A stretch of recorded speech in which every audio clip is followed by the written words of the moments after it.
নমস্কার বন্ধুরা, আমি সুমনা। আমার আরেকটি নতুন ব্লগে তোমাদের অনেক অনেক স্বাগত আর অনেক অনেক ভালোবাসা দিয়ে আজকে ভিডিওটা শুরু করছি। আশা করি তোমরা সবাই ভালো আছো, সুস্থ আছো। তা আমরাও বিন্দাস আছি। সকালবেলা উঠে আশেপাশে কাজকর্ম সব সেরে তারপর রান্না বসাতে চলে আসলাম।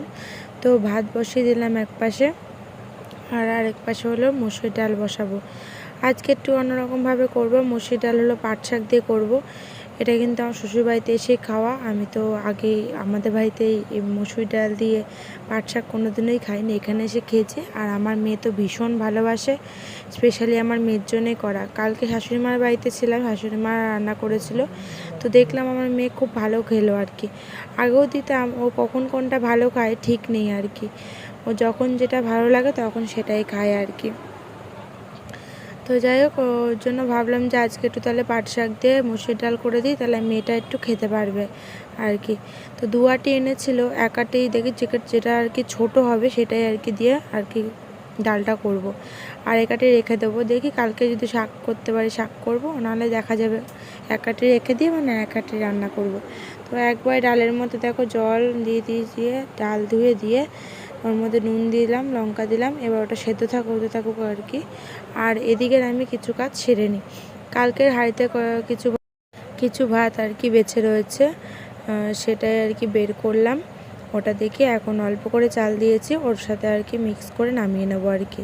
কারণ রাতের ভাত তো অসুবিধা নেই, যদি সকালবেলার ভাত হতো তাহলে আমি আর মিক্স করতাম না, ওই ভাতটা আলাদাভাবে খেয়ে নিতাম। যেহেতু রাতের ভাত, তো মিক্স করলে কোনো অসুবিধা নেই, ওই জন্য মিক্স করে ফেলবো। আর এই যে দেখো পাট শাক বের করলাম, তো এখন পাট শাকগুলো ছাড়িয়ে নেব। জানো তো এই শাক ঠাক ছাড়াতে অনেকটা সময় লাগে। ভাবি রাত্রেবেলা করে রাখবো, এগিয়ে রাখবো, কিন্তু হয়ে আর ওঠে না। সেই টুকটুক করতে করতে কখন যে রাতটা চলে যায়, দিন শুরু হয়ে যায়, নিজেও বুঝতে পারি না। আগে তো প্রথম যখন ফ্রিজ কিনেছিলাম, তখন জানো কত উৎসাহে আমি সব কিছু কেটে কুটে আগের দিন রেখে দিতাম, তাহলে আর কি ফ্রিজে জল দিয়ে রেখে দিলে পুরো ভালো থাকতো। আলু পর্যন্তও কেটে রাখতাম, মানে কালো হতো না, কারণ জলের মধ্যে ভিজিয়ে তারপর ফ্রিজে স্টোর করে রাখতাম পরের দিন, তাহলে আমার আর ঝামেলা থাকতো না। একটু যদি বেলা করে উঠতাম, কিন্তু আমার রান্নাবান্না তাও হয়ে যেত। আর এখন তাড়াতাড়ি ওঠার চেষ্টা করি, কিন্তু মায়ের সাথে যেন তো দেরি হয়ে যায়। কিন্তু দেরি হয়ে গেলেও তাও আমি চেষ্টা করি সময়ের মধ্যে রান্না করতে। আর আমার বরমশাই তো কোনো চাহিদা নেই, যাই রান্না করে দিই তাই খেয়ে নেয়, কোনো ব্যাপার নেই। এই দিক থেকে আমি ভীষণ সুখী, জানো তো। কারণ অনেকে আছে মানে অনেক চাহিদা থাকে, এটা ওটা রান্না করে দিতে হবে, এটা ভালো না হলে চিল্লাবে, ওটা ভালো না হলে চিল্লাবে, পুরো পারফেক্ট লাগবে। কিন্তু সেইটা আমি পাইনি, আমার মতনই আমি বর্মশাই পেয়েছি আর কি বলতে পারো। কারণ আমি যখন যাই রান্না করি তখন সেটাই খেয়ে নেয়। ও খারাপ হয় না, ভালোই রান্না করি, কিন্তু তাও মাঝে সাথে তো নুন টুন দিতেও হয়তো ভুলে যেতে পারি, কিন্তু তাও বর্মশাই বলবে না, কাঁচা নুন নিয়ে কিন্তু খেয়ে ফেলবে। হ্যাঁ, যখন একটু বেশি হয়ে যায় তখন হয়তো কিছু একটা ব্যবস্থা করে দিতে হয়, কারণ তখন স্বাভাবিক। বড়মশাই বলে কি আমি খেতে পারবো কী করে বলো, মেয়েই বা খাবে কী করে। তো এদিক দিয়ে আমি ভীষণ সুখী, আমি সংসার নিয়ে আর কি।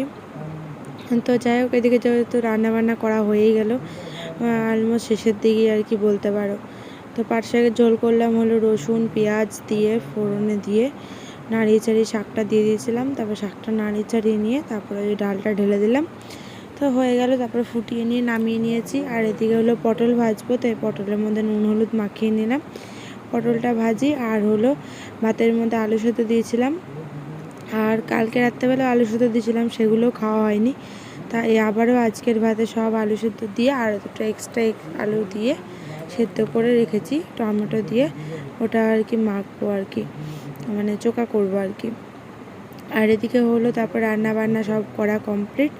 এখন দিয়েছি হলো মেয়েকে খেতে, এই যে মেয়ে এখন খেতে বসেছে। ওকে দিয়েছি ওই যে ডাল আর হলো আলু দিয়ে, তো ডাল আলুর চোখা দিয়ে ওকে ভাত খাওয়াচ্ছি। ওকে দিয়েছি, কিন্তু ও তো সবটুকুনি খাবে না, ওই একটু নিজের হাতে যেটুকুনি খাবে, তারপরে বাকিটা আমি খাইয়ে দেবো আর কি। তো এই যে দেখো রান্নার মেনুটা দেখিয়ে দিই, এই যে পাট শাকের আর কি ডাল দিয়ে করেছি, এদিকে হলো আলুর চোখা, আর হাঁড়িতে রয়েছে হলো ভাত, আর রান্না করেছি হলো এদিকে পটল ভাজা, আর কচু ভেজেছি, কচু ছিল ঘরে, তো কচু কটা ভেজেছি আর কি কেটে। তো তারপরে চলে আসলাম একবারে বিকেলবেলা, তারপর আর আসা হয়নি। তারপরে ঘরের কিছু কাজকর্ম ছিল ঘরে সংসারের, সেই কাজকর্মগুলো সারলাম, আর তারপর রেডি হয়ে এই যে এখন বেরিয়ে পড়েছি। আজকে আর কি নেমন্তন্ন আছে, আজকে বাবার বাড়িতে যাচ্ছি।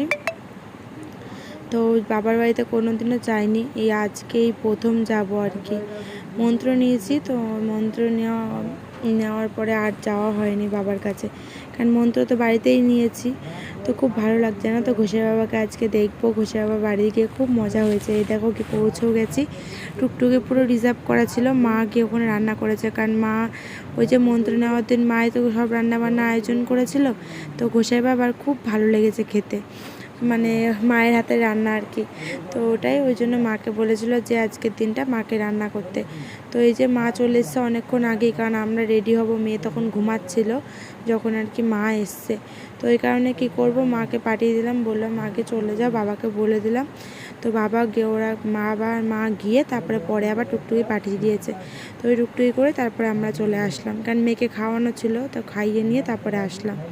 তো দেখো রাধা গোবিন্দকে কী সুন্দর লাগছে, তাই ভাবলাম তোমাদের সাথে শেয়ার করি।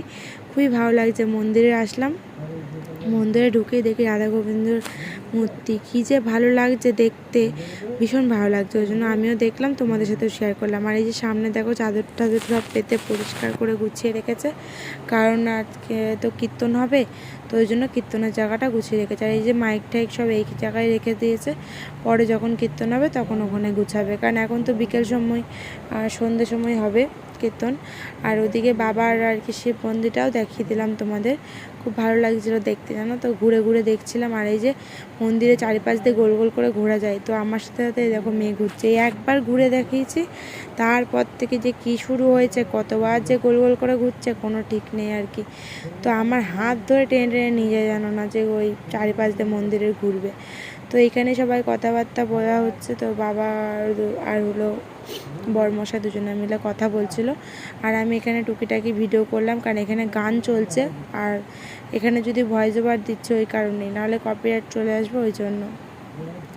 আর আমার মেয়ে গোল গোল করে এক পাক করে খাচ্ছে আর কি নমস্কার করছে মন্দিরে, তো সেটা নিয়ে সবাই দেখছে। আর তারপরে একটু দোকানে আসলাম, অনেকক্ষণ পরে এসেছি, এর মধ্যে মাঝখানে মেয়েকে একটু খাইয়ে নিয়েছি। আমরাও ভোগের প্রসাদ খেয়েছি, শেয়ার করা হয়নি। খিচুড়ি, তারপরে হলো খিচুড়ির তরকারি, চাটনি, পায়েস, আর হলো মিষ্টি দই। তো এইগুলো সব খেয়েছি। খাওয়া দাওয়া করার পরে তারপর একটু দোকানে গিয়ে আর কি লিচি ডিম নিয়ে এসেছি, তো সবাই মিলে খেলাম, কারণ ছখানা নিয়ে এসেছি, সবাই মিলেমিশে খেলাম। মানে আমরা 4 জন খেয়েছি, আর 2টো বাচ্চাকে দিয়েছি আর কি। এই যে দেখো আমার মেয়ের পিসি, দেখেছো, পিসির সাথে ভীষণ মিলেমিশে গেছে, যখন থেকে দেখেছে তখন থেকেই। তারপর এখানে কীর্তন শুরু হলো। চলো, এখানে আর ভয়েস ওভার দিচ্ছি না, এখানে কীর্তনটা তোমাদের একটু শোনাই।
তো ওদিকে কীর্তন শেষ হলো, তারপরে আমরা খাওয়া দাওয়া করলাম। আর মা অনেক কিছু রান্না করেছে, জানো তো। এখানে গিয়ে না কোনো ভিডিওই করতে পারিনি, কারণ কিছু হেল্প করে দিচ্ছিলাম মা বাবাকে।